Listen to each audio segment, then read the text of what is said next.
আকাশে লাল, নীল, সবুজ, সাদা রং এঁকে দিয়ে যাচ্ছে এক একটি বিমান। দর্শনার্থী, আয়োজক থেকে শুরু করে সবার মুগ্ধ চোখ আকাশের দিকে।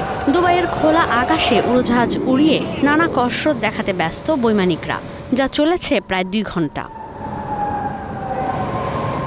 সোমবার সংযুক্ত আরব আমিরাতের দুবাইতে এমনই জমকালো আয়োজনে পর্দা উঠেছে দুবাই এয়ার শো 2025-এর। দুবাই ওয়ার্ল্ড সেন্টারে আয়োজিত প্রদর্শনীতে যেমন রয়েছে যাত্রীবাহী বিমান, তেমনি রয়েছে সামরিক বিমান, রয়েছে বৈদ্যুতিক থেকে মনুষ্যবিহীন আকাশযানও। মার্কিন বিমান নির্মাতা প্রতিষ্ঠান বোয়িং এবং ইউরোপের বিমান নির্মাতা প্রতিষ্ঠান এয়ারবাসের সঙ্গে টেক্কা দেওয়ার প্রতিযোগিতা চীনের বহুদিনের। তাই তো প্রদর্শনীতে বহুল আলোচিত J-10 সিরিজের ফাইটার জেট, J-35 সিরিজের স্টেলথ ফাইটার, Y-20 যাত্রীবাহী বিমান নিয়ে এসেছে বেইজিং। এবারের এয়ার শোতে দর্শনার্থী সহ বিভিন্ন এয়ারলাইন্সের নজর কেড়েছে দেশেই তৈরি চীনের বড় আকারের যাত্রীবাহী বিমান C919। প্রথমবারের মতো এশিয়ার বাইরে কোনো প্রদর্শনীতে এই বিমান জনসমক্ষে আনল বেইজিং। এয়ারবাস আর বোয়িংয়ের যাত্রীবাহী বড় বিমানকে টেক্কা দিতেই এই বিমান তৈরি করেছে চীনের এভিয়েশন।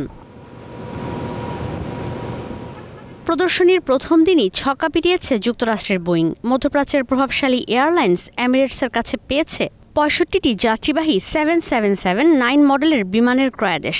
চুক্তি হয়েছে $38 বিলিয়ন। 2 ইঞ্জিনের বিমানকে শক্তিশালী করতে ক্রয়াদেশ দেওয়া হয়েছে শতাধিক ইঞ্জিনেরও। 2027 সাল থেকে শুরু হবে বিমানের সরবরাহ। এই নিয়ে এমিরেটসকে কিনতে হচ্ছে 3 শতাধিক বোয়িং, কারণ যাত্রীবাহী বিমান A380 তৈরি বন্ধ করে দিয়েছে এয়ারবাস। এই মডেলের ডাবল ডেকার যে বিমানগুলো আছে তা 2040 সাল পর্যন্ত যাত্রী নিয়ে আকাশে উড়বে বলে জানায় এমিরেটস।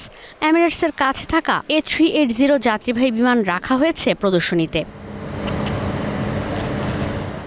এয়ারবাস বলছে, যেভাবে এই অঞ্চলের যাত্রীবাহী থেকে সামরিক বিমানের চাহিদা বাড়ছে, তাতে করে 2044 সালের মধ্যে মধ্যপ্রাচ্যে বিমানের সংখ্যা প্রায় 4000 হবে।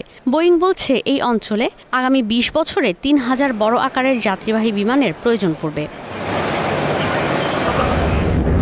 এয়ার শোতে রাশিয়া নিয়ে এসেছে স্টেলথ ফাইটার, ড্রোন, মিসাইল সহ সামরিক সব সরঞ্জাম।